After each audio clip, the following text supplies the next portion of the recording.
آج ہم دیکھ رہے تھے کمیٹی میں کہ خواتین کے آن لائن ہراسمنٹ کے کیسز جو ہیں وہ بہت زیادہ رپورٹ ہو رہے ہیں اور فیک آئی ڈیز بنی ہوئی ہیں, اے آئی جنریٹڈ جو ہے وہ ویڈیوز بن جاتی ہیں.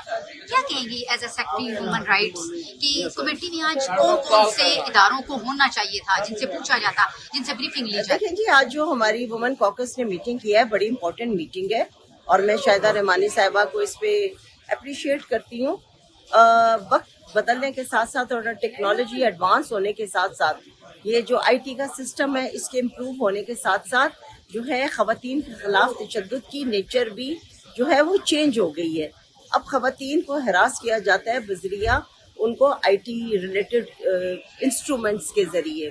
میں سمجھتی ہوں آج کی جو میٹنگ ہے اس میں پارلیمنٹیرینز کی بھرپور تعداد تھی اور اکراس پارٹی لائن تھی.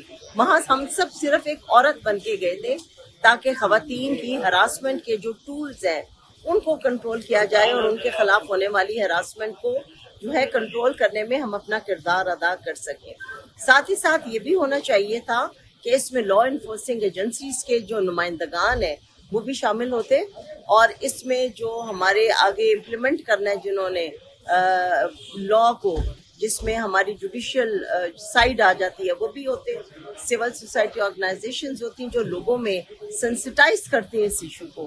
تو آئندہ کے لیے میں درخواست کروں گی اپنی آنریبل جو ممبر ہیں شاہدہ رحمانی صاحبہ چیئر پرسن ہیں کہ وہ ان کو بھی ساتھ مدعو کریں تاکہ خواتین کے خلاف ہونے والے تشدد جو ہے آئی ٹی ریلیٹڈ اس میں وہ لوگ شامل ہوں جنہوں نے اس کے اوپر جو ہے ریلیف لے کے دینا ہے.